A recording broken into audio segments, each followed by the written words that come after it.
Hello everyone, welcome to the Chanakya batch for skill development and vocational training. आज हम lecture 17 start करेंगे और उसमें हमारा टॉपिक है अप्रेंटिसशिप। तो अप्रेंटिसशिप एक बड़ा ब्रॉड टॉपिक है और इसको हम वन बाय वन पूरा जो एक्ट आया है उसको, उससे रिलेटेड जो भी स्कीम्स हैं सारा कुछ कवर करेंगे। तो और ये बहुत ज़्यादा इंपॉर्टेंट भी है, इसमें से 2 से 3 क्वेश्चंस के एक्सपेक्टेशंस है। तो अप्रेंटिसशिप क्या है और कैसे कैसे ये होती है, हम वन बाय वन स्टार्ट करते हैं। सबसे पहले हम ये जानते हैं कि अप्रेंटिसशिप ट्रेनिंग का लैंडस्केप। सबसे पहले हम ये कैसे स्टार्ट हुआ and all these things brief में जानते हैं, क्योंकि हमने अप्रेंटिसशिप को जब हम एवोल्यूशन की बात कर रहे थे सेकेंड मॉड्यूल में, तब भी थोड़ा ब्रीफ किया था। तो आज हम थोड़ा डिटेल में जा रहे हैं। सबसे पहले हम बात करेंगे apprenticeship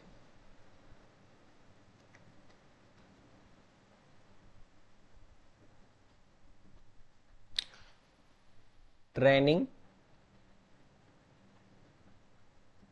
landscape.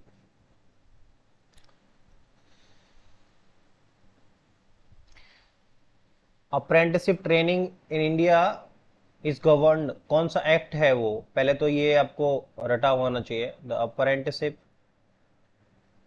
Training in India is govern under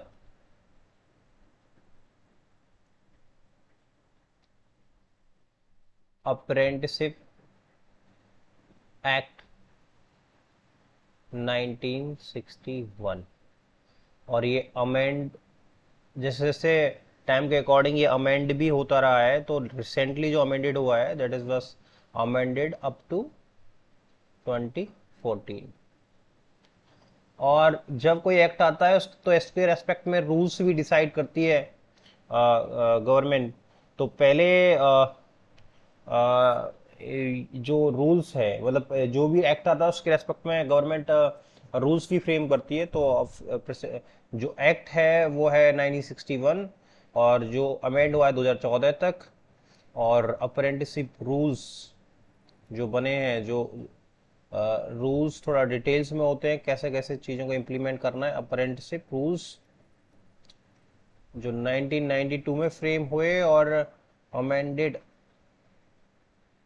up two recently 2019 तक ये अमेंड हुए हैं। अब क्या अमेंडमेंट्स इनमें हुए हैं इतना सब डिटेल में जाने की जरूरत नहीं है, पर इतना पता होना चाहिए कि रूल्स कब फ्रेम हुए और कब तक अमेंड हो चुके हैं, एक्ट कब बना और कब तक लास्टली वो अमेंड हो चुका है।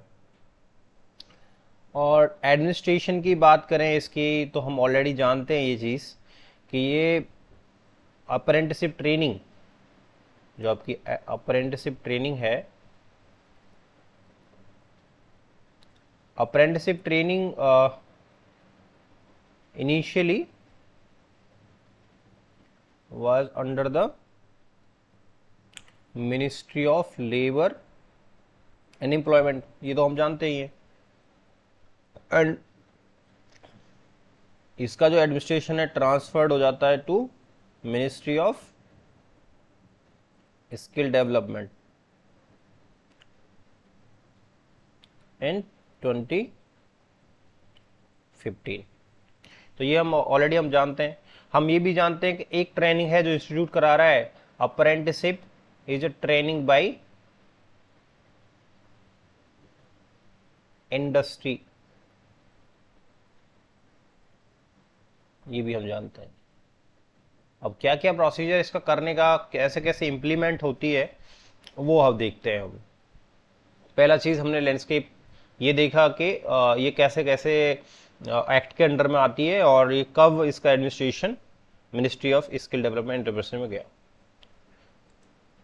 आगे हम बहुत इंपॉर्टेंट इसका पॉइंट डिस्कस करने जा रहे हैं, implementing agency, implementing body.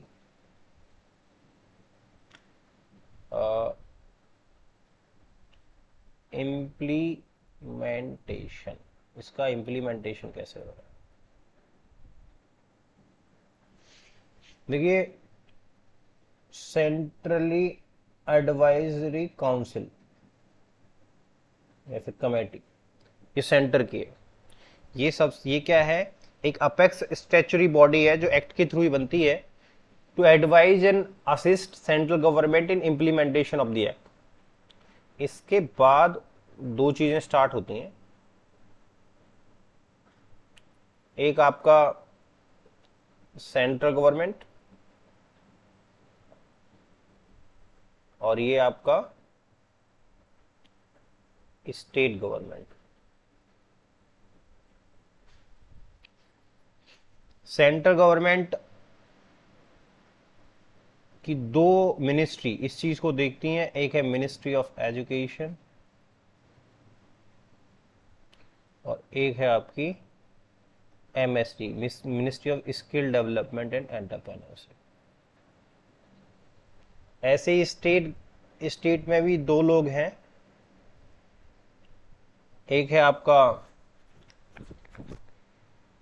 State apprenticeship advisers और यहां पे हैं आपके state skill development missions. Ministry of education के अंडर में board of apprenticeship training. MSD के अंडर में अगेन दो अलग अलग बॉडी बन जाती हैं, एक है आपका DGT, एक हो जाता है आपका NSDC। DGT के बाद आता है आपका regional directorate of skill development and entrepreneurship. NSDC काम करता है अपना स्टेट सेक्टर स्किल काउंसिल्स के through, SSCs। State apprenticeship advisers के बाद ये ग्राउंड में आते हैं, तो यहाँ पे मिलते हैं इन्हें deputy apprenticeship advisers and assistant apprenticeship advisers. इन लोगों से ग्राउंड में काम कराते हैं। SSDMs के बाद में ग्राउंड में जो काम करते हैं वो आपकी डिस्ट्रिक्ट स्किल कमेटीज, जिसका चेयरमैन होता है DM, इनके थ्रू ये इस स्कीम्स को इम्प्लीमेंट कराते हैं। तो पहले देखते हैं CAC के बारे में, समझते हैं CAC क्या चीज है। तो CAC है एक अपेक्स ऑर्गेनाइजेशन।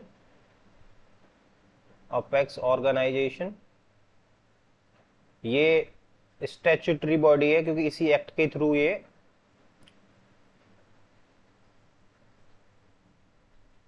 स्टैट्यूटरी बॉडी ये एडवाइज करती है गवर्नमेंट को, सेंट्रल गवर्नमेंट को, टू इम्प्लीमेंट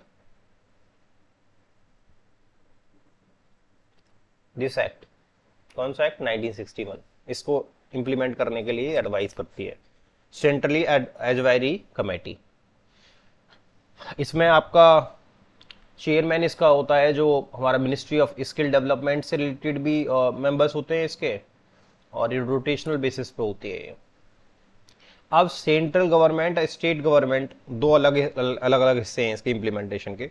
सेंट्रल गवर्नमेंट में भी दो पार्ट है, एक है मिनिस्ट्री ऑफ एजुकेशन और एक ministry of skill development and entrepreneurship. और मिनिस्ट्री ऑफ एजुकेशन में board of apprenticeship training, ministry of skill development and DGT, NSDC, RDSD, SSC। ये अब बात आती है कौन क्या क्या किसको कराता है। तो इसको और डिटेल में समझने के लिए पहले हम और बातों को समझते हैं, तब इस स्लाइड पे बाद में आएंगे। पहले हम चाहे इधर ही समझते हैं। देखिए सेंट्रल गवर्नमेंट के अंडर में कौन कौन सी वो आती हैं। सेंट्रल गवर्नमेंट कुछ देखो, कोई कंपनी है, अगर कोई भी कंपनी का जो इम्प्लीमेंटेशन है, जो अप्रेंटिसशिप रखने का जो प्रोसीजर है, वो सेंट्रल गवर्नमेंट के कंट्रोल में होगा या स्टेट गवर्नमेंट के कंट्रोल में होगा, वो इन बातों से फर्क पड़ेगा। जैसे मैं बताता हूँ, सेंट्रल गवर्नमेंट मॉनिटर और इम्प्लीमेंटेशन।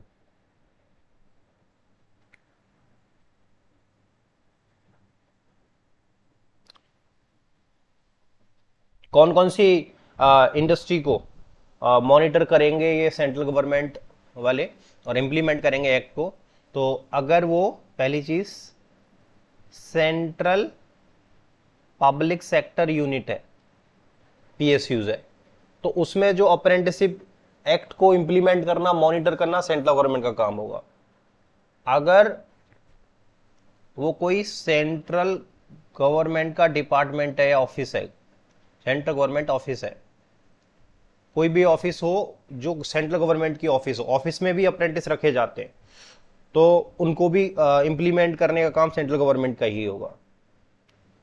अगर वो प्राइवेट ऑर्गेनाइज इस्टेब्लिशमेंट है या प्राइवेट इस्टेब्लिशमेंट है, इस्टेब्लिशमेंट का मतलब वही ऑर्गेनाइजेशन जहां पे हो रहा है, प्राइवेट इस्टेब्लिशमेंट है और ऑपरेट कर रही है, operating in more than 4 states, तो ऑपरेटिंग इन 4 और मोर देन 4 मीन्स इस तरह की कंडीशन है, equal and greater than 4 states. अगर 4 या 4 से ज्यादा स्टेट्स में कोई कंपनी प्राइवेट एस्टेब्लिशमेंट रन कर रही है, तो उसका एडमिनिस्ट्रेशन फिर आपका सेंट्रल गवर्नमेंट के हाथ में चला जाएगा। अब देखते हैं स्टेट गवर्नमेंट कौन कौन सी ऑर्गेनाइजेशंस को मॉनिटर करेगा। State government monitoring and implementation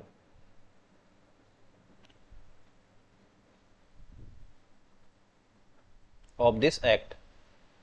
तो सबसे पहला तो अगर वो स्टेट पीएसयू है, स्टेट पब्लिक सेक्टर यूनिट है, दूसरा वो स्टेट गवर्नमेंट की कोई ऑफिस है, जैसे डीएम ऑफिस है, जैसे आपका एसडीएम ऑफिस हो गया, तहसील ऑफिस, यहाँ पे भी अप्रेंटिसशिप लगाए जा सकते हैं, तो इनका जो कंट्रोल होगा वो स्टेट गवर्नमेंट के अंडर में होगा। तीसरा प्राइवेट इस्टेब्लिशमेंट है but operating in less than 4 states, 4 state से कम है, जैसे एमएसएमईज होती हैं, micro small medium enterprises for example, छोटी छोटी एमएसएमईज की जो यूनिट होती है जिसमें 400-500 एम्प्लॉई एक यूनिट में एक जगह है, एमएसएमईज। तो ये चीज याद रखनी पड़ेगी कि कौन सी ऑर्गेनाइजेशन कहाँ है, तो उसका एडमिनिस्ट्रेशन इस एक्ट को इंप्लीमेंट करने का किसके हाथ में होगा। ठीक है, आगे हम ये समझते हैं कि ये जो स्टेब्लिशमेंट्स हैं, जो कंपनी है, इनमें एम्प्लॉयज क्या क्या प्रोविजंस होंगे उनको समझ लेते हैं, फिर उसको पूरा डिटेल में समझेंगे कि उस टेबल का जो हमने चार्ट बनाया उसका क्या मतलब था। देखिए इसके की प्रोविजंस देख लेते हैं। की प्रोविजंस ऑफ द एक्ट। सबसे पहले जो भी स्टेब्लिशमेंट है उसकी एलिजिबिलिटी कंडीशन क्या है, अप्रेंटिस रखने की कंडीशन क्या है। तो पहले ये चीज देखते हैं, स्टेब्लिशमेंट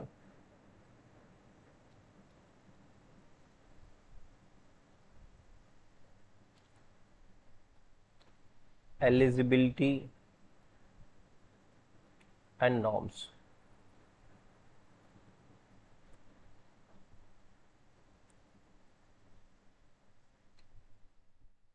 एम्प्लॉय स्ट्रेंथ,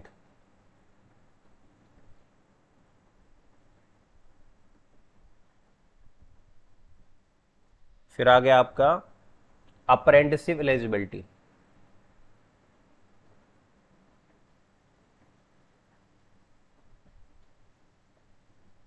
एलिजिबिलिटी।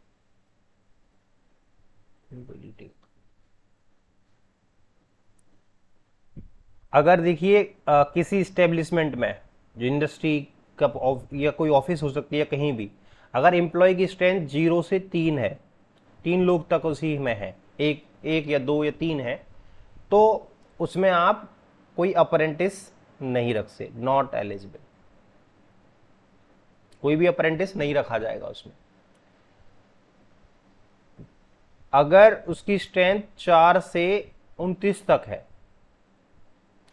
तो आपके पास ये ऑप्शनल है, वॉलेंटरी है, आप चाहेंगे तो रख सकते हैं, नहीं चाह रहे तो नहीं रख सकते, कोई किसी की जोर जबरदस्ती आपके ऊपर नहीं है। अगर 29 तक आपका एम्प्लॉयज़ हैं तो अप्रेंटिस आपके अंडर इंडस्ट्री में या ऑर्गेनाइजेशन में रखने की ज़रूरत नहीं है। आप चाहते हैं तो रख सकते हैं, मतलब कोई जोर जबरदस्ती, कोई बाउंड नहीं है आप रखने के। बट अगर कंडीशन हो जाती है आपकी 30 या 30 से ज़्यादा, तो आप, मैंडेटरी है रखना, मैंडेटरी टू इंगेज अप्रेंटिस। और कितने परसेंटेज पे रखा जाता है? जितना स्ट्रेंथ होती है उसके 2.5% से 15% तक रख सकते हैं, ये वो रेंज है। मिनिमम 2.5% होना चाहिए और मैक्सिमम 15%, ये उसकी रेंज है। आप समझ में आई बात कि कोई स्टेब्लिशमेंट, कोई इंडस्ट्री, ऑफिस या जो भी है, उसके यहाँ अप्रेंटिस रखे जाएंगे या नहीं रखे जाएंगे, इस बात को कौन डिसाइड करेगा, कौन डिसाइड करेगा इस चीज़ को? तो इस चीज़ को क्या चीज़ डिसाइड करेगी? Employ strength. अगर एम्प्लॉय स्ट्रेंथ वहाँ पे 0 से 3 है तो वहाँ पे वो अप्रेंटिस रखने के एलिजिबल नहीं है। अगर 4 से 29 की बात है तो वॉलेंटरी है, रख भी सकता है, नहीं भी रख सकता। और 30 से अगर ज़्यादा है तो मैंडेटरी है टू इंगेज अप्रेंटिस, वहाँ पे अप्रेंटिस लगाना उसको ज़रूरी है। और उसका जो परसेंटेज होगा, कितनी संख्या होगी, वो 2.5% से 15% तक रख सकता है स्ट्रेंथ का। जैसे मान के चलो 100 एम्प्लॉई हैं तो वो 3 एम्प्लॉय रख सकता है मिनिमम, और मैक्सिमम 15 एम्प्लॉय रख सकता है। एम्प्लॉय मीन्स अप्रेंटिस रख सकता है। तो ये हमने देखा, और थोड़ा हम डिटेल में जानते हैं आगे। कैंडिडेट्स जो अप्रेंटिस के लिए अप्लाई करना चाहता है उसकी एलिजिबिलिटी क्या है, ये देख लेते हैं। Candidate eligibility and norms.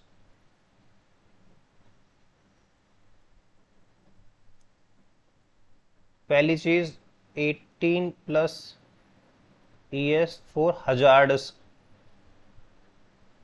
से केमिकल इंडस्ट्रीज होती हैं, हजार्डस जो इंडस्ट्रीज होती हैं उनमें जो एज है अप्रेंटिस रखने की वो 18 से ज़्यादा होनी चाहिए।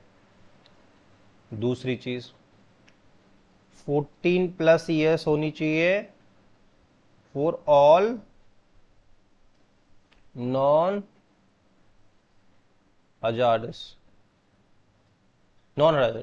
इंडस्ट्रीज में जो एज है आपकी कितनी है, वो 14+ है।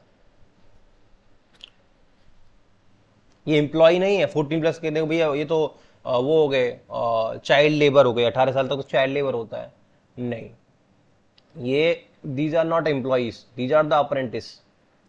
तो apprentice can not be treated as a worker, employ not worker. Worker is a different thing, apprentice is a different thing. They are getting training, only training, they are not doing some production work, they are just learning the things. तीसरी चीज, eligibility के लिए कम से कम 5वीं pass out होना चाहिए, उससे आगे 5th स्टैंडर्ड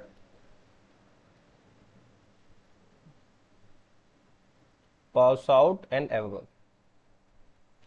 5 से 10, 10 से 15, जैसे जैसे उसकी क्लासेस 5 से 10 के बीच में है, 10-12 कर रखी है, 12th कर रखा है, मतलब ग्रेजुएशन कर रखी है, ITI डिप्लोमा कुछ भी कर रखा है, तो उसके बेसिस पे आपको ये 3 वो नई नई कैटेगरीज है, उनको हम आगे देखेंगे।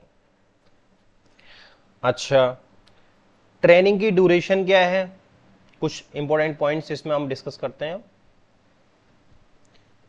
पहला, ड्यूरेशन, जो अप्रेंटिस ट्रेनिंग जो हो रही है इसकी ड्यूरेशन मिनिमम है 6 मंथ्स एंड मैक्सिमम है 3 इयर्स। जो फ्रेशर्स होते हैं, जो जस्ट 12th पास आउट है, तो वो फ्रेशर में काउंट होगा, तो उसकी जो मैक्सिमम अप्रेंटिस ट्रेनिंग होगी जो 3 साल की होगी। और सपोज इसने बीटेक कर रखी है, उसको अप्रेंटिस करनी है, तो वो 6 महीने में ख़त्म कर लेगा। तो मिनिमम जो अप्रेंटिस ट्रेनिंग है उसका ड्यूरेशन है 6 महीने से लेके 3 साल तक। दूसरी चीज़, अप्रेंटिस जो बंदा होगा नॉट ट्रीटेड एज वर्कर, मतलब इसको फ्लेक्सिबिलिटी होगी हर काम में। इस जैसे नाइट शिफ्ट वगैरह, ओवर टाइम वगैरह करने की इसको कोई ज़रूरत नहीं है, फ्लेक्सिबल है। वॉलंटियर अगर करना चाहता तो कर लेगा, बट फ्लेक्सिबिलिटी है। Apprentice not treated as worker, it's not a worker, it's apprentice. ये ट्रेनिंग करने आया, सीखने आया है। Provision of labour law is not applicable. Provision of labour law not applicable, क्योंकि ये लेबर में नहीं आ रहा है, ये तो ट्रेनी है बच्चा, तो इसको लेबर लॉ यहाँ पे अप्लाई नहीं करते जब बच्चा अप्रेंटिस होता है तो। और एम्प्लॉयर्स नॉट बाउंड टू पे PF ESI टू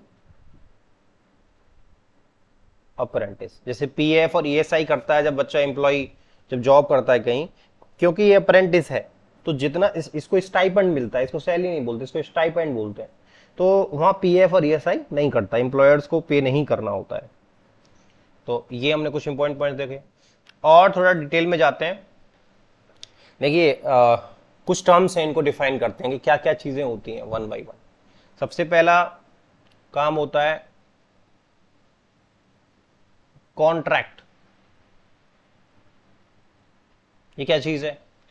तो देखो, इस्टेब्लिशमेंट और अप्रेंटिस के बीच में कॉन्ट्रैक्ट साइन होता है कि ये बंदा एज ए अप्रेंटिस इस एस्टेब्लिश में काम करने जा रहा है, वो साइन होना जरूरी है। और उसका अप्रूवल कौन करता है? उसके फील्ड को जो अप्रेंटिस एडवाइजर कंट्रोल करता है। तो कौन होते हैं ये अप्रेंटिस एडवाइजर, वो हम अभी देखने वाले हैं। तो सबसे पहले ये contract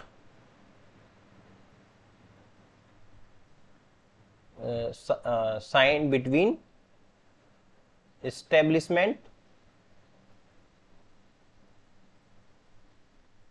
and apprentice is mandatory. सबसे पहला ही काम है ये कि भाई कॉन्ट्रैक्ट में लिखा होगा इतना इतना स्टाइपेंड मिलेगा, ये इतना इतना काम करना होगा, ये सब चीजें, वो पूरा कॉन्ट्रैक्ट होगा, इतने साल का है ये, वो सब लिखा रहता है। And mandatory and to be verified by concern apprenticeship advisor. Concerned apprenticeship advisor होते हैं, वो इसको वेरीफाई करते हैं। अब ये कौन होते हैं, वो हम पहले वाली जो हमने वो बनाया है, चार्ट बनाया, उससे समझेंगे। दूसरा, रेगुलेशंस।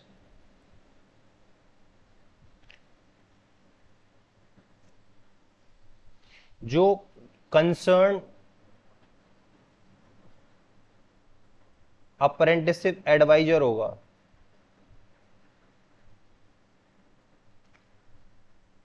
वो इन रेगुलेट करेगा। क्या क्या रेगुलेट करेगा वो?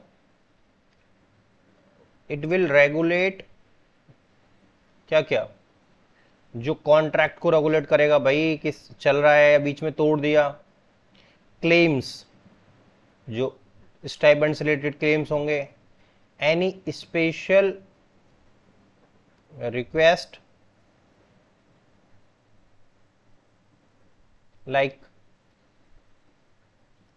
नाइट शिफ्ट करानी चाह रही है कोई इंडस्ट्री, तो उसमें किससे परमिशन लेनी पड़ेगी, उसके जिसके अंडर में वो इंडस्ट्री आ रही होगी अप्रेंटिस एडवाइजर के। Night shift, over time etcetera, ये किसके अंडर में होगा, उस कंसर्न एडवाइजर जो होगा आपका अप्रेंटिस एडवाइजर, उसके अंडर में होगा। आगे स्टाइपेंड, जब बच्चा वहां पे ट्रेनिंग सीखेगा तो उसे स्टाइपेंड भी मिलेगा, और ये मैंडेटरी है, वो ऑर्गेनाइजेशन उसको कितने से कितना, ये 5,000 से लेके 10,000 तक, 9,000 तक का मिलता है, डिपेंड अपॉन द क्वालिफिकेशन। अब वो क्वालिफिकेशन को हम आगे देखेंगे कितनी होनी चाहिए। आगे नेक्स्ट पॉइंट है ट्रेनिंग। जो अप्रेंटिसशिप ट्रेनिंग है ये दो तरीके की होती है। एक तो फ्रेशर्स के लिए, और ये ऑलरेडी जो कोर्सेज ऐसे किए हो, टेक्निकल कोर्सेज करके आए हैं, जैसे ITI, डिप्लोमा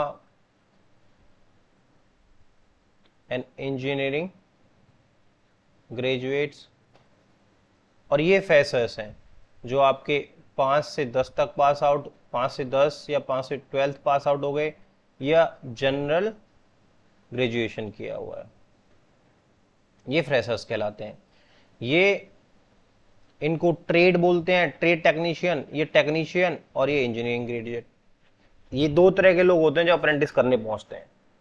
तो देखिए, इन्हें तो इंडस्ट्री से ट्रेनिंग मिलती है, इंडस्ट्री में ये अप्रेंटिस की ट्रेनिंग करते हैं, और जब इनका पूरा ड्यूरेशन कंप्लीट हो जाता है तो इनको पोर्टल पे रजिस्टर करके इनको सर्टिफिकेट मिल जाता है अप्रेंटिस का। इसको बोलते हैं नेशनल अप्रेंटिसशिप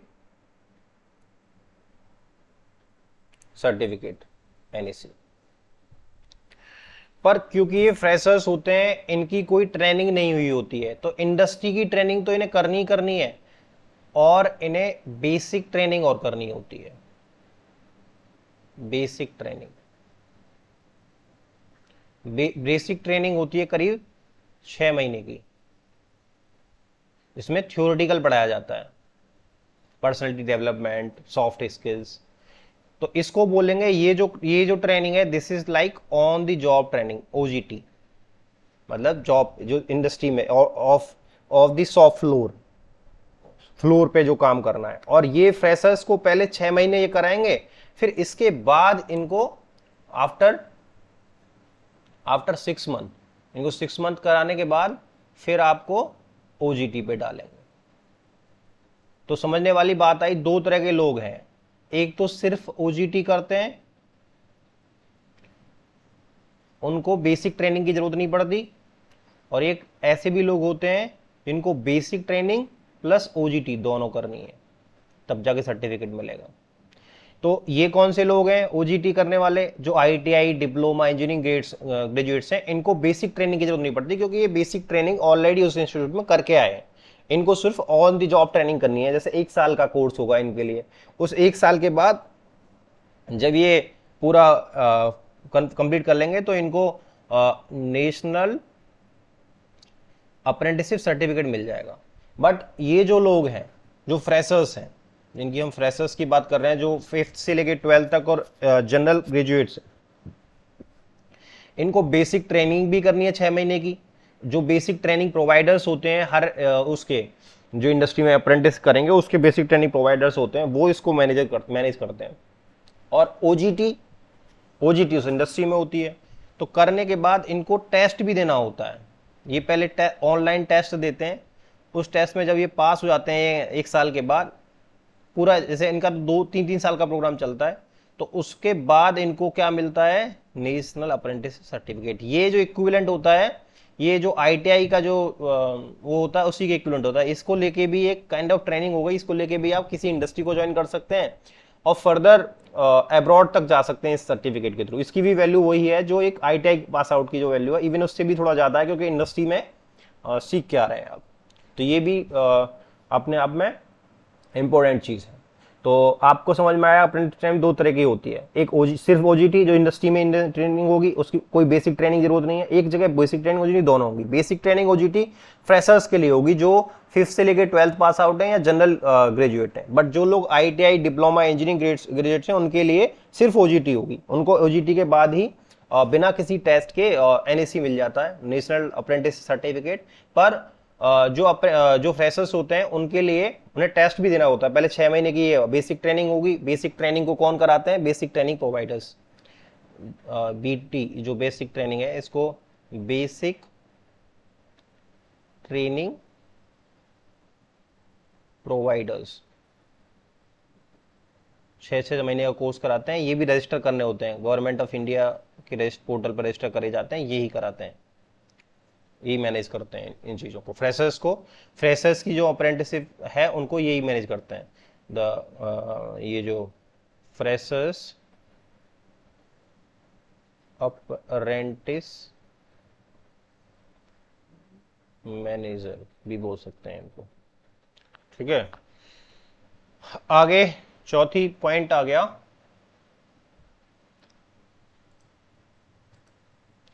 आगे है आपका पेनल्टी क्लॉज। ये बहुत इंपॉर्टेंट है, इसी पे पूरी चीज रुकी है। इसमें आपकी जो जॉब है ये इसी से रिलेटेड है, ये सारा पेनल्टी क्लॉज। ये क्या है? अगर कोई अप्रेंटिस जो भी एस्टेब्लिशमेंट है, उस एम्प्लॉय उसके यहाँ ज्यादा है, पर उसके मुताबिक जो 2.5% से 15% की जो रेंज दी है उसके मुताबिक उसने अप्रेंटिस नहीं रखे हुए हैं, तो उसको जो कंसर्न्ड जो अप्रेंटिस एडवाइजर है उस पर फाइन लगा सकता है। तो कैसे लगाएगा फाइन? जो कंसर्न अप्रेंटिसशिप एडवाइजर पहले लगाएगा 500 पर शॉर्टफॉल, जितनी कमी है। जैसे मान के चलो फॉर एग्जाम्पल के तौर पे समझते हैं कि हम वहां पे 500 लोग थे, एम्प्लॉय की स्ट्रेंथ है 500, और उसने जो अप्रेंटिस रखने चाहिए वो रखने चाहिए मिनिमम करीब 12 से 13 हो गए, 2.5%, 25 पंजे 125, हाँ 13 हो गए, और उसने रखे हुए हैं सपोज 10, तो शॉर्टफॉल कितने की हो गई? 3 की। तो उस पर कितना फाइन लगेगा? 500 इंटू 3, 1500 रुपये फाइन लग जाएंगे हर महीने। तो 500 पर शॉर्टफॉल पर मंथ उसको फाइन देना पड़ेगा कंसर्न एडवाइजर को। अच्छा, और ये कब तक चलेगा? ये चलेगा जब तक कि या तो वो उनको फिल नहीं कर देता, जैसे 3 उसने और रख लिए तो उसको देने की जरूरत नहीं है। बट अगर यही चलता रहा और 3 महीने तक उसने यही शॉर्टफॉल रखा, तो ये फर्स्ट 3 मंथ तक अगर उसने यही रखी चीज तो 500 देने पड़ेंगे। अगर स्टिल सिचुएशन सेम है तो फिर हो जाएंगे वो 1000 पर शॉर्टफॉल पर मंथ, और ये कंटिन्यू रहेंगे टिल वो शॉर्टफॉल खत्म नहीं हो जाता, टिल अप्रेंटिस हायर्ड, जब तक कि वो अप्रेंटिस हायर नहीं कर ले जाता 3। तो यहां पे कौन है कंसर्न्ड अप्रेंटिसिप एडवाइजर? ये आप हैं अपने डिस्ट्रिक्ट के, जो भी आईटीआई प्रिंसिपल्स होते हैं यही होते हैं। तो अब मैं आपको इसका पूरा ये चीज बताया। आगे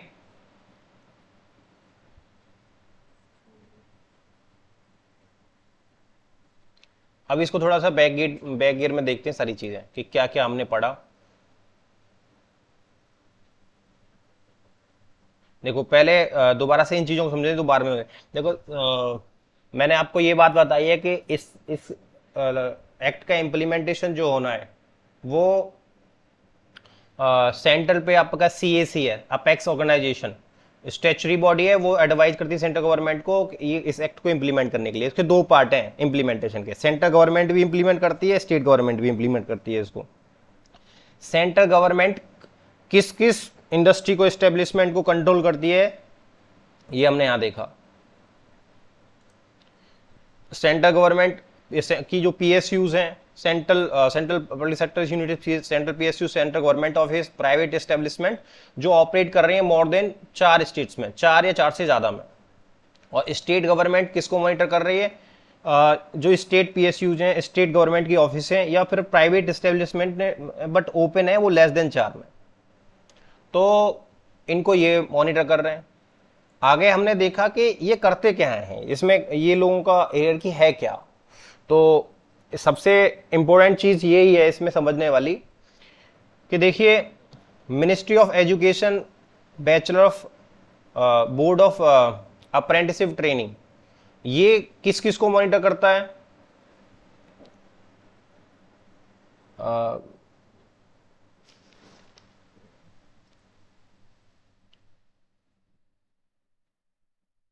जो भी डिप्लोमा वाले हैं या फिर जो भी डिप्लोमा हो गया, इंजीनियरिंग ग्रेजुएट्स हो गए, जनरल इंजीनियर, जनरल वो हो गए, ग्रेजुएट्स हो गए, इनकी कंट्रोलिंग यहां से होती है।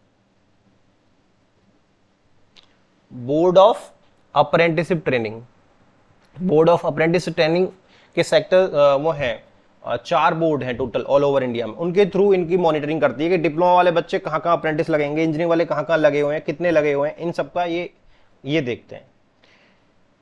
मिनिस्ट्री ऑफ स्किल डेवलपमेंट के अंडर में सेंटर में 2 बॉडी अलग अलग आ जाते हैं, डीजीटी, आरडीसी और ये। तो देखो आरडीएसडी, तो आपको मैंने बताया कि ये रीजनल डायरेक्टरेट है, तो रीजनल डायरेक्टरेट हर जगह इन चीजों को ही मॉनिटर करते हैं। अप्रेंटिस का इसका एक विंग होती है, अप्रेंटिस देखती है वो, तो वो कौन सी वाली ट्रेड्स को देखते हैं? जो डेजिग्नेटेड ट्रेड्स हैं, डेजिग्नेटेड ट्रेड्स, ये क्या होती हैं डेजिग्नेटेड ट्रेड्स? डेजिग्नेटेड ट्रेड्स वो हैं जैसे आईटीआई में इलेक्ट्रीशियन, फिटर, इलेक्ट्रॉनिक मैकेनिक, ये जो ट्रेड्स हैं सारी की सारी ये हैं डेजिग्नेटेड ट्रेड्स। इनमें जो अप्रेंटिस रखे जा रहे हैं वो होंगे डेजिग्नेटेड। इनको कंट्रोल करेगी आरडीएसडी। कब करेगी? या तो एक इंडस्ट्री में जो अप्रेंटिस रखा हुआ है वो कैसा है, सेंट्रल पीएसयू है, या वो सेंट्रल गवर्नमेंट की ऑफिस है, या फिर वो जो इंडस्ट्री है उसकी जो यूनिट है 4 या 4 से ज्यादा स्टेट्स में है, तो हमारा वो उसकी जो मॉनिटरिंग करेगी वो regional directorate of skill development entrepreneurship करेगी। स्टेट जो सेक्टर स्किल्स काउंसिल है वो देखती है ऑप्शनल ट्रेड्स को। अब ये ऑप्शनल ट्रेड्स क्या है? जो शॉर्ट टर्म कोर्सेज होते हैं 3-3 महीने के, जो पीएमकेवीवाई के थ्रू होते हैं। देखो ये तो हो गया आपका आईटीआई से पास आउट वाले जो बच्चे हैं, आईटीआई से पास आउट बच्चा है और वो किसी ऐसी इंडस्ट्री में अप्रेंटिस कर रहा है जो ऑलरेडी सेंट्रल गवर्नमेंट की पीएसयू है, या फिर वो सेंट्रल गवर्नमेंट की ऑफिस है, या फिर वो 4 या 4 से ज्यादा स्टेट में उसकी यूनिट लगी हुई है। तो अगर ऐसी जगह आईटीआई का बच्चा अप्रेंटिस करेगा तो उसकी मॉनिटरिंग करेगा regional directorate of skill development entrepreneurship. पर अगर बच्चा पीएमकेवीवाई से शॉर्ट टर्म कोर्स करके आया है, पीएमकेवीवाई जो शॉर्ट टर्म कोर्स जो 3-3, 6-6 महीने के, उनके यहाँ अब जब अप्रेंटिस कहीं इंडस्ट्री में अप्रेंटिस करेगा वो, और ऐसी ही इंडस्ट्री जो सेंट्रल गवर्नमेंट ने जैसे बताया, तो सेंट्रल गवर्नमेंट पीएसयू हो, या फिर वो क्या बोलते हैं सेंट्रल गवर्नमेंट की ऑफिस हो, या तो पीएसयू हो, या फिर वो ऐसी यूनिट में काम कर रहा है जो 4 से ज्यादा स्टेट्स में है, 4 से ज्यादा स्टेट, तो उसको जो मॉनिटरिंग करेंगे अप्रेंटिस को वो होंगे सेक्टर स्किल काउंसिल्स। उसको मॉनिटर करेंगे कि प्रॉपर बच्चे हैं नहीं, अप्रेंटिस रखे हुए हैं या नहीं रखे हैं, सारा इंप्लीमेंटेशन इनका होगा ये। और तो ये कौन से होंगे? पीएमकेवीवाई कोर्सेज वाले, शॉर्ट टर्म कोर्सेज वाले बच्चे, शॉर्ट टर्म कोर्सेज, इसको बोलते हैं ऑप्शनल ट्रेड्स। अब आ जाते हैं हम स्टेट गवर्नमेंट में। स्टेट गवर्नमेंट में स्टेट डायरेक्टरेट होता है। जो स्टेट डायरेक्टरेट होता है उसी को बोलते हैं आपके स्टेट अप्रेंटिसशिप एडवाइजर्स, और नीचे जो नोडल प्रिंसिपल है उसे बोलेंगे डिप्टी अप्रेंटिसशिप एडवाइजर, और जो आपका ब्रांच प्रिंसिपल है वो होगा आपका प्रिंसिपल ग्रेड 2 वाला, जो ये इसको क्या बोलेंगे? Assistant apprenticeship advisor. तो ये किसको मॉनिटर करते हैं? जैसे आईटीआई का बच्चा जो स्टेट गवर्नमेंट की पीएसयू है, या फिर वो आपकी स्टेट गवर्नमेंट की ऑफिस है, या फिर वो 4 से कम स्टेट्स में वो एस्टेब्लिशमेंट काम कर रही है जिसमें आईटीआई का बच्चा पास कर रहा है, तो इसमें ये designated trades and optional trade दोनों के लिए हो सकता है, दोनों को यही मॉनिटर कर सकते हैं। पर कुछ कुछ स्टेट इनको भी दे सकते हैं टास्क ऑप्शनल ट्रेड का। अब ये ऑप्शनल ट्रेड वही शॉर्ट टर्म कोर्सेज हैं जिनको कौन करा रहे हैं? जो स्टेट के स्किल डेवलपमेंट मिशंस हैं, SSDM, शॉर्ट टर्म कोर्सेज को ये मॉनिटर करते हैं स्टेट्स के, और उनके डिस्ट्रिक्ट में जाके डिस्ट्रिक्ट स्किल कमेटी जिनके अध्यक्ष होते हैं DM, ग्राउंड पे ये करते हैं। तो कई कई स्टेट्स में इनको ऑप्शनल ट्रेड्स की रेस्पॉन्सिबिलिटी DM को दे दी गई है, और नहीं तो ज्यादातर क्या कर दिया, जो प्रिंसिपल्स हैं ITIs के उनको ही दी गई है, डेजिग्नेटेड ट्रेड्स की भी और ऑप्शनल ट्रेड्स की भी। डेजिग्नेटेड ट्रेड्स वो ट्रेड्स जो ITI की हैं, ऑप्शनल ट्रेड्स वो ट्रेड जो शॉर्ट टर्म कोर्सेज करके आ रहे हैं PMKVY से। समझ में आई बात यहां तक? ये चार्ट बहुत ज्यादा इंपॉर्टेंट है। अब इसमें थोड़ा सा समझ लेते हैं।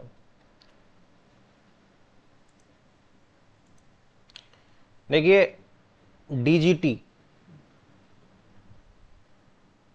DGT का जो DG है, डायरेक्टरेट जनरल, इसको अप्रेंटिसशिप एडवाइजर क्या बोलेंगे? Director general of apprenticeship. तो ऐसे नहीं बोलेंगे, इसके बोलेंगे डायरेक्टर जनरल अप्रेंटिसशिप एडवाइजर।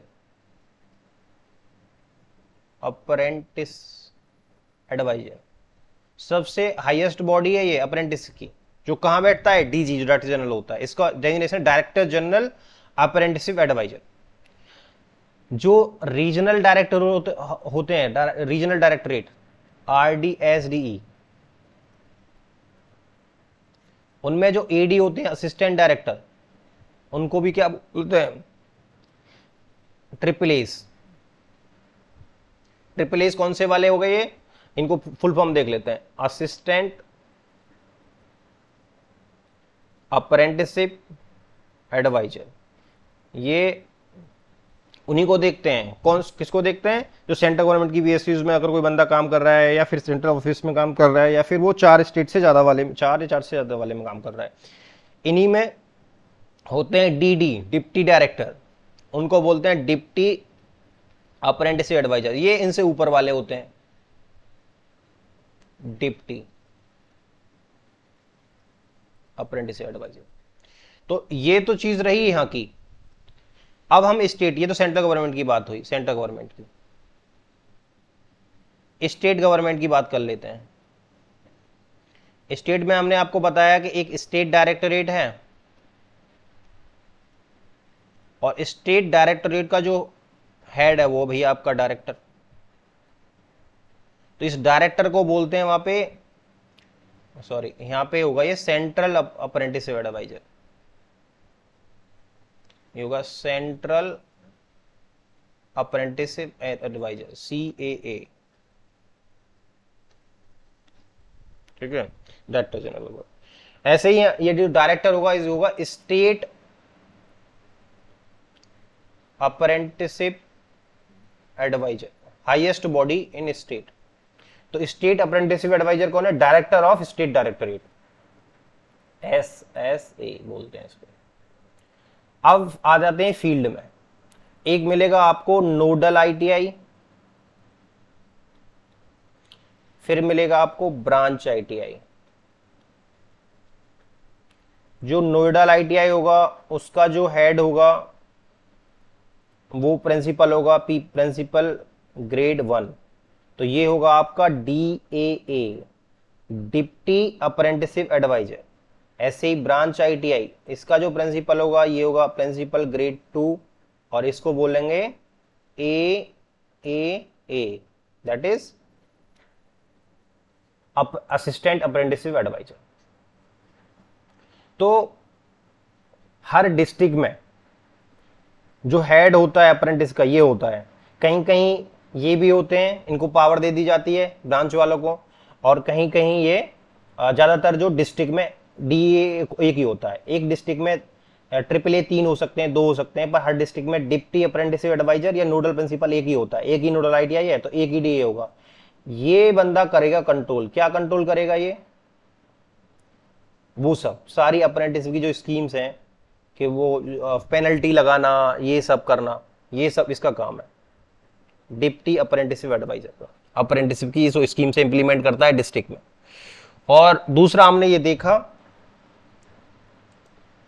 ये हमने देखा कि स्किल जो स्टेट स्किल डेवलपमेंट मिशन है उनमें भी कर देते हैं, बट बहुत वेरी वेरी चांस।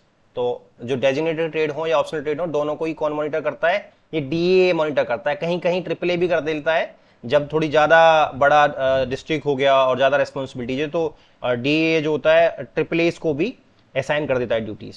तो बट मेजर पावर इसकी डीए की, डिस्ट्रिक्ट में ही डीए होता है। वो कौन होता है, प्रिंसिपल ग्रेड 1। तो ये यहाँ से इनके पास पावर दिखती है, ये एक्चुअल ग्राउंड में इनको पावर दी है। अप्रेंटिसशिप एक्ट जो होता है पूरा स्टेट में, अगर वो स्टेट गवर्नमेंट के अंडर वाली 3 कॉन्फ़िगरेशन एस्टेब्लिशमेंट में कोई बच्चा काम कर रहा है तो उसकी पूरी इंप्लीमेंटेशन की जिम्मेदारी इसकी होती है, आईटीआई प्रिंसिपल की होती है। तो इसीलिए ये बहुत ज़्यादा यहाँ पे लोग क्योंकि यहाँ पे थोड़ा सा कंट्रोल हो गया, इंडस्ट्री पे कंट्रोल हो गया, तो थोड़ा सा वहाँ पे ठीक ठाक है सिस्टम, पावर है। और जहाँ पे इस तरह का स्कोप बढ़ता है तो पावर दिखती है, तो फाइन लगा सकते हैं इसमें, तो पावर है ऑब्वियसली। तो ये चीज़ें हमने देखी यहाँ पे कि सेंट्रल गवर्नमेंट में कौन इम्प्लीमेंट करेगा, कब कब इम्प्लीमेंट करेगा। फिर हमने आगे ये देखा कि इसकी एस्टेब्लिशमेंट एलिजिबिलिटी नॉर्म्स क्या है, कि एम्प्लॉय कितने कितने लोगों पे होने पे ही वो रखेगी उसे। अब जैसे 30 से ज़्यादा होते ही वो मैंडेटरी हो जाएगा और इतने उसमें रखेगा, अगर नहीं रखेगा तो उस पर फाइन लगेगा। फाइन कौन लगाएगा, वही कंसर्न वो जो प्रिंसिपल है गवर्नमेंट आईटीआई वो, या फिर आरडीएसडी का assistant director, depend upon the कि कहाँ से ये बंदा किस एस्टेब्लिशमेंट में जॉब कर रहा है। आगे कैंडिडेट्स की एलिजिबिलिटी देखी हमने, नॉर्म्स देखे कितने कितने साल का होना चाहिए जो वो लगाने की, कुछ और ड्यूरेशन कितने से कितने की होनी चाहिए, वो चीज़ हमने देखी यहाँ पे। फिर हमने देखा कि कॉन्ट्रैक्ट साइन होगा, तो कॉन्ट्रैक्ट साइन कौन करता है, जैसे कि अगर कोई डिस्ट्रिक्ट है, जैसे भोपाल की बात हो रही है, तो भोपाल में जितनी भी स्टेब्लिशमेंट्स हैं, सारे स्टेब्लिशमेंट्स में अप्रेंटिसशिप लगे हुए हैं नहीं लगे हुए, ये कौन चेक करेगा, भोपाल। अगर वो स्टेट गवर्नमेंट की ऑफिस है या फिर वो जो प्राइवेट ऑर्गेनाइजेशन है वो 4 स्टेट से कम में खुली हुई है, तो उसमें पूरा जो भोपाल नोडल आईटीआई का जो प्रिंसिपल होगा वो मॉनिटर करेगा। और वो सबसे पहले क्या होगा, जैसे किसी ने रजिस्टर कर लिया, एस्टेब्लिशमेंट रजिस्टर हो गई पोर्टल पे और स्टूडेंट भी जो ट्रेनी है वो भी रजिस्टर हो गया, तो जब वो आपस में उन दोनों में हायरिंग होगी तो उसके बाद उस कॉन्ट्रैक्ट को अप्रूव कौन करेगा, वो आपस में उसे एक्सेप्ट तो कर लेंगे बट फाइनल में वेरीफाई करेगा ये आपका अप्रेंटिसशिप एडवाइजर जो भी होगा, आईटीआई प्रिंसिपल होगा। उनका रेगुलेशन भी वही देखता है, कंसर्न एडवाइजर क्या देखता है कि भाई कॉन्ट्रैक्ट सही चल रहा है नहीं चल रहा, कोई बच्चा किसी पे कुछ क्लेम कर रहा है कि मेरे स्टाइपेंड नहीं दिया है जो भी है, या फिर एनी स्पेशल रिक्वायर्ड इस्टेब्लिश करने लगेगा मुझे नाइट शिफ्ट काम कराना है, ओवर टाइम कराना है, तो कौन परमिशन देगा, ये आईटीआई प्रिंसिपल। स्टाइपेंड देना जरूरी है, एस्टेब्लिशमेंट उसको 5,000 से 9,000 depend upon the qualification, qualification हम आगे देखेंगे। फिर हमने देखा कि अप्रेंटिसशिप ट्रेनिंग 2 तरीके की होती है। ट्रेनिंग जब अगर वो सिर्फ आईटीआई डिप्लोमा इस तरह करे तो उसको ओजीटी करने की जरूरत है तभी ये मिल जाएगा, बट अगर फ्रेशर है तो उसको बेसिक ट्रेनिंग भी करनी पड़ेगी। बेसिक ट्रेनिंग प्रोवाइडर्स उसको ये मैनेज करते हैं कि भैया कहाँ से कैसे कितने 6 महीने में खत्म हुआ, उसका एग्जाम वगैरह भी होते हैं। फिर हमने ये देखा कि पेनल्टी क्लॉज, ये बहुत इंपॉर्टेंट क्लॉज है, कौन लगाता है वही लगाएगा, आईटीआई प्रिंसिपल उस पर पेनल्टी लगा देगा। अगर वो जो भी स्ट्रेंथ के अकॉर्डिंग वो अगर अप्रेंटिस नहीं रखे हुए हैं तो पहले जितनी भी शॉर्टफॉल है उसके अकॉर्डिंग 500 पर शॉर्टफॉल पर मंथ लगेगा पहले 3 मंथ, अगर फिर भी नहीं रख रहे हैं तो 1,000 पर महीने, और वो जब तक लगता है जब तक कि वो फिल नहीं कर देगा। तो यही वो क्लॉज है भाई, पेनल्टी लगाने की पावर। अब ऐसी इंडस्ट्री है जिसमें 1-2 हज़ार लोग काम कर रहे हैं, तो उनमें तो अप्रेंटिस की संख्या बहुत है और बहुत अप्रेंटिस रखने की वो है, तो फिर वो वहाँ से जो है पेनल्टी के डर से फिर यहाँ पावर दिखती है, यहाँ पे ये लोग जाते हैं तो इनकी बात सुनी जाती है। आगे फिर हम बढ़ते हैं।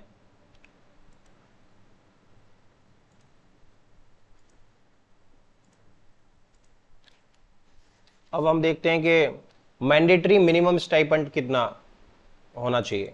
स्टाइपेंड तो मिल रहा है तो किसको कितना मिलेगा मिनिमम वाला, तो देखो ज्यादा तो दे सकती है इंडस्ट्री से पर इससे कम नहीं दे सकती। Mandatory minimum stipend.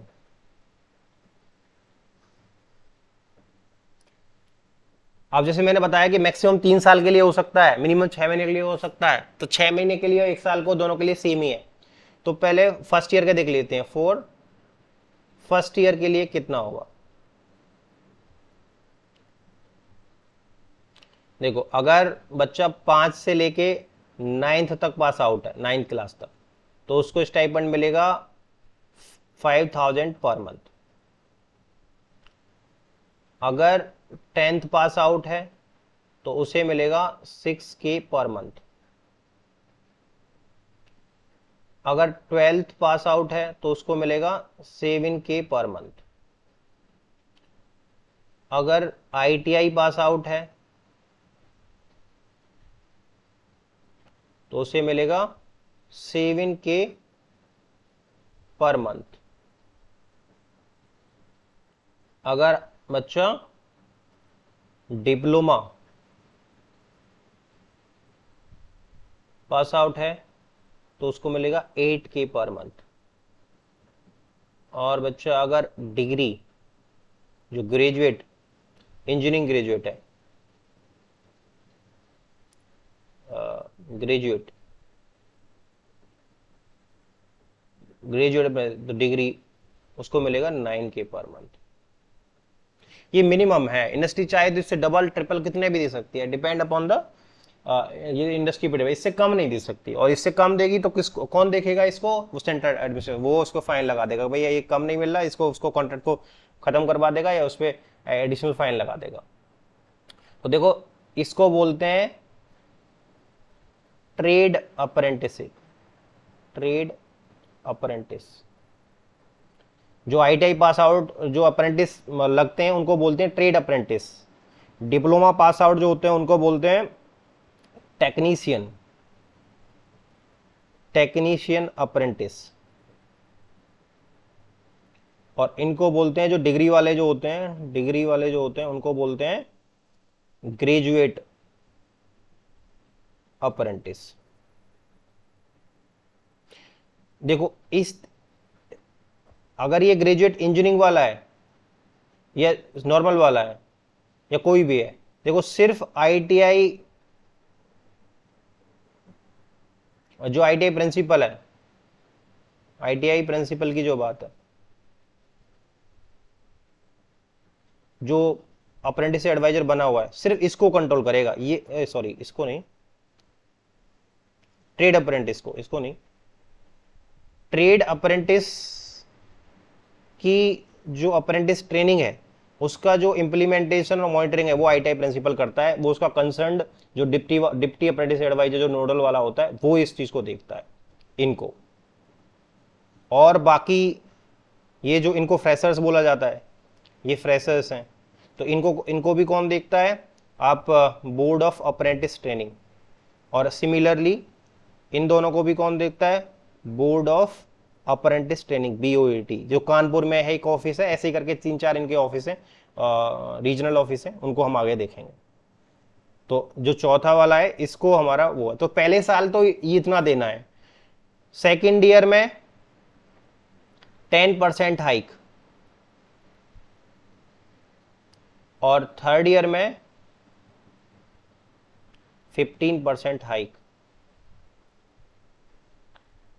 3 साल तक का है मैक्सिमम, तो 3 साल तक उसमें 15% हाइक उसे देना पड़ेगा, मिनिमम है ये, मैक्सिमम अभी अगर इंडस्ट्री की हालत देखें तो 12-12, 15-15 हजार रुपये इंडस्ट्री अप्रेंटिस को दे रही है। अच्छा, इसके स्टाइपेंड दे रहे हैं, अप्रेंटिस लग रहा है, इससे एम्प्लॉयर्स को क्या फायदा हो रहा है ये देख लेते हैं। देखो एम्प्लॉयर्स का फायदा दिखते हैं, एम्प्लॉयर्स बेनिफिट।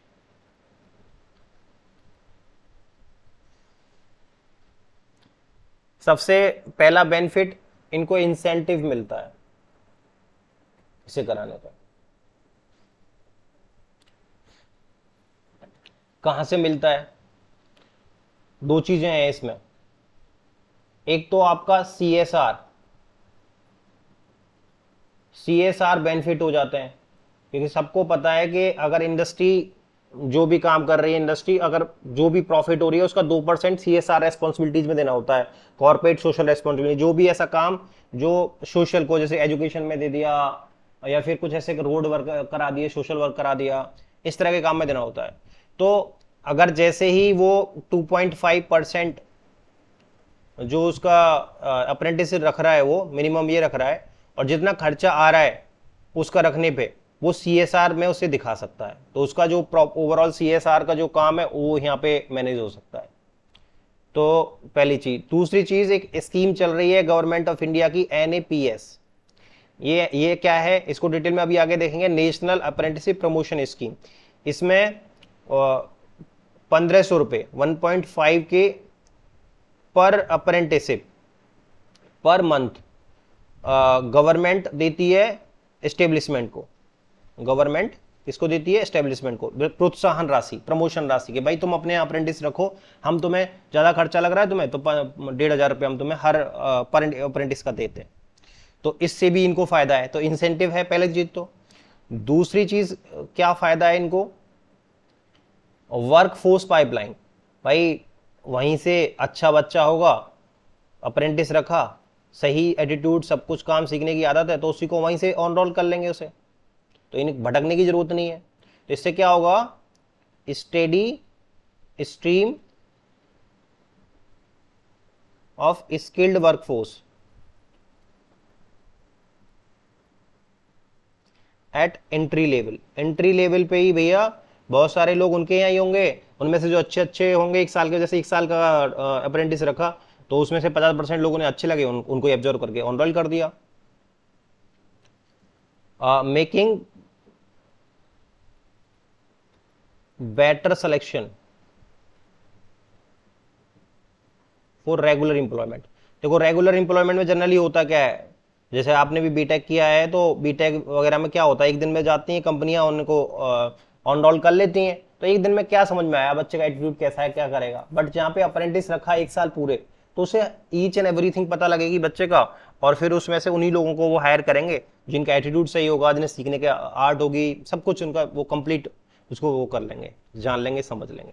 तो ये एम्प्लॉयर्स के इसके फायदे हैं। इसीलिए मतलब एम्प्लॉयर्स के अप्रेंटिस को भी रखने से क्या क्या फायदे हैं, ऐसा नहीं है कि apprentice is a burden on the industry, no, फायदे भी हैं उसके, और स्किल तो डेवलप हो ही जाएगी उसके अंदर, तो ये उसका फायदा है एम्प्लॉय का। अच्छा, अभी हमने NAPS की बारे में बात कर रहे थे, तो थोड़ा NAPS में देख लेते हैं क्या चीज़ है। देखिए NAPS फुल फॉर्म रहे तो नेशनल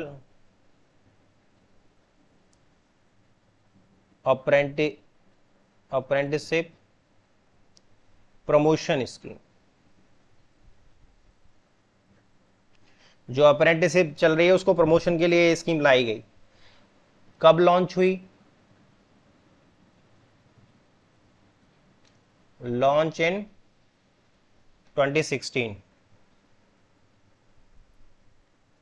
लॉन्च होती है 2016 में। 2016 में लॉन्च हो रही है, अगस्त में, अगस्त 2016 में लॉन्च हुई है national apprenticeship promotion scheme.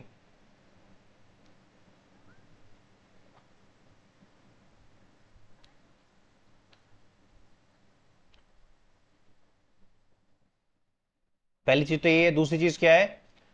Extending financial assistance to establishment. क्या है, क्या पर्पज क्या आएगा? Extending financial assistance to establishment. भाई पैसे दे रहे हैं ना उनको प्रोत्साहन के लिए, तो अल्टीमेटली इसका काम है extending financial assistance to establishment, ये इसका पर्पज है। कितना दे रहे हैं, क्या है इसका? Sharing of 25% of the prescribed stipend subject to a maximum of 1.5K per month पर अप्रेंटिस। कहने का मतलब क्या हो गया, जितना भी स्टाइपेंड दिया जा रहा है उसका 25% देंगे। अब जैसे मान के चलो 5,000 दे रहे हैं तो 5,000 का कितना हो जाएगा, 25%, 25 मतलब 1200 रुपये के आसपास हो गया। तो वहाँ पे वो 1200 रुपये देंगे। जहाँ 5,000 रुपये दे रही है कोई कंपनी स्टाइपेंड में तो उसे 1200 रुपये देंगे। बट ऐसा नहीं है कि अगर बच्चे तुम वो इंडस्ट्री ये कहने लगे कि हम तो 10,000 स्टाइपेंड दे रहे हैं, तो 10,000 अगर स्टाइपेंड दे रहे हैं तो उसका 25% तो आपका 4,000 रुपये हो गए। तो 4,000 नहीं देगी इंडस्ट्री। इंडस्ट्री सिर्फ मैक्सिमम तो दे सकती है 1.5K, और 25% जब जब वो कम है। 5,000 है तो 5,000 में 1.5K नहीं देगी, 5,000 में देगी 1,200 रुपये, 1,250। पर वहीं पे जब 10,000 है तो तब 1.5K, तो मैक्सिमम दे सकती है 1.5K, मिनिमम है 25%। उन्होंने ये कहा। आगे उन्होंने ये भी बोला कि जो बेसिक ट्रेनिंग प्रोवाइडर से जो ट्रेनिंग होती है, आपको बताया ना फ्रेशर्स के लिए जरूरी है बेसिक ट्रेनिंग प्रोवाइडर वो दें, तो उनको भी पैसे की जरूरत पड़ती है। वो क्यों, उनका पैसा कहाँ से आएगा, इंडस्ट्री थोड़ी देगी कि भैया ट्रेनिंग के लिए पैसा देंगे। तो जो फ्रेशर्स होते हैं, फ्रेशर्स जो लोग होते हैं वो जाते हैं बेसिक ट्रेनिंग करने, इंडस्ट्री भेजती है उन्हें। कहाँ से, बेसिक ट्रेनिंग प्रोवाइडर्स थे। तो उनको पैसा कहाँ से आता है, गवर्नमेंट पैसा देती है। वो कितना पैसा देती है, 7,500 रुपये फॉर 500 आवर्स। एक बंदे के लिए 7,500 रुपये देती है, 500 आवर्स की वो कराई जाती है बेसिक ट्रेनिंग प्रोवाइड। तो 500 आवर्स भी याद रखो, कितने आवर्स की होती है वो ट्रेनिंग, 500 घंटे की होती है। 500 घंटे की जो ट्रेनिंग होती है वो 7,500 रुपये दिए जाते हैं।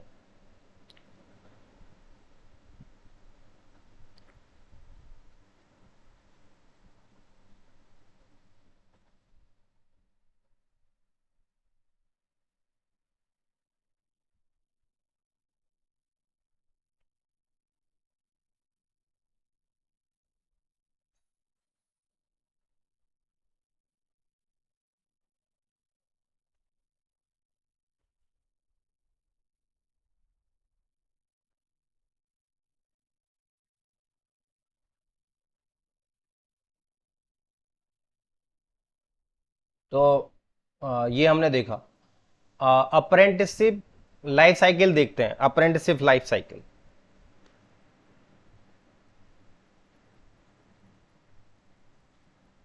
अप्रेंटिसशिप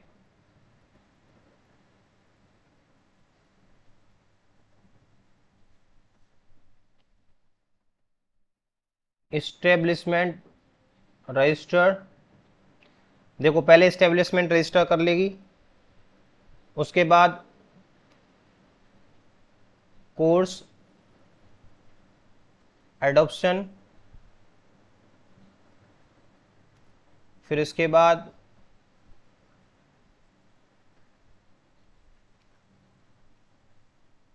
ऑफर दिया जाएगा उसको, जो भी कैंडिडेट होगा। इस्टेब्लिशमेंट रजिस्टर कर लेगी कौन से कोर्स पे, जैसे कौन सी ट्रेड की बात हो रही है, इलेक्ट्रिशियन, फिटर। फिर जो जिस रजिस्टर्ड जो बच्चा है अप्रेंटिस के लिए जो अप्लाई करना चाहे उसको ऑफर दिया जाएगा सर्च करके। फिर कॉन्ट्रैक्ट साइन किया जाएगा एंड अपलोड किया जाएगा पोर्टल पे। कौन करेगा उसे, आईटीआई प्रिंसिपल। उसके बाद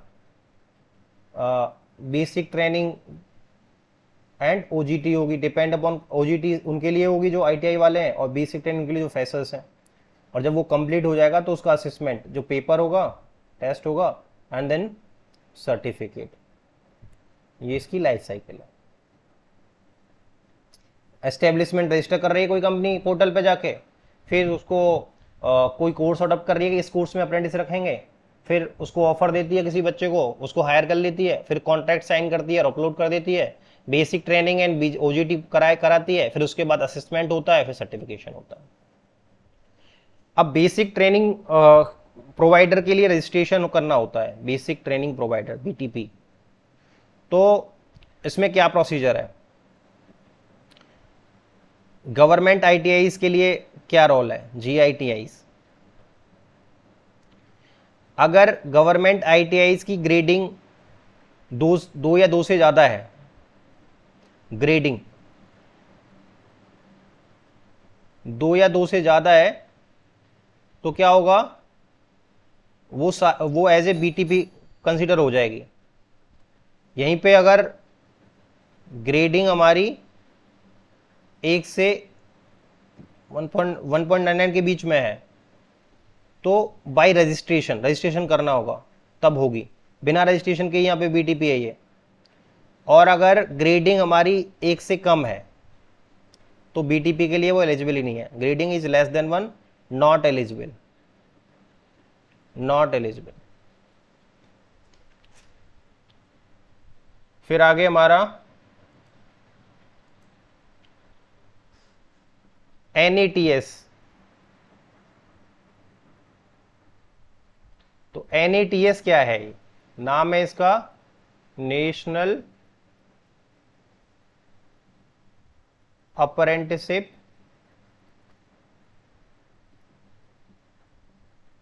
ट्रेनिंग स्कीम। ये मिनिस्ट्री ऑफ एजुकेशन की स्कीम है, जिसमें बोर्ड ऑफ अप्रेंटिसशिप ट्रेनिंग ये इसको रन करते हैं। इसकी 4 ऑफिस हैं, कानपुर, कोलकाता रीजनल ऑफिस जो इसको दिखती हैं, चेन्नई एंड मुंबई। इसमें जो है आपका 2 तरह की चीज़ें हैं जो ये कंट्रोल करते हैं। मैंने आपको पहले ही बताया कि ये ग्रेजुएट्स को, जो जनरल ग्रेजुएट्स हैं उनको कंट्रोल करते हैं, डिप्लोमा और engineering graduates and other freshers में आपका 5th to 10th pass out. तो इन सब की मॉनिटरिंग अप्रेंटिस की कौन करते हैं, बोर्ड ऑफ अप्रेंटिस ट्रेनिंग्स। ये मिनिस्ट्री ऑफ एजुकेशन के अंडर में आते हैं, और ये इसी स्कीम्स को ये चलाते हैं, नेशनल अप्रेंटिस ट्रेनिंग स्कीम। ये याद रखने वाली है, इसके बस ये इतना याद रखना है बस। थैंक यू, ये हमारा अप्रेंटिस कंप्लीट हो गया। Thank you so much. इसको अच्छे से पढ़ना है, ये बहुत इंपॉर्टेंट टॉपिक है।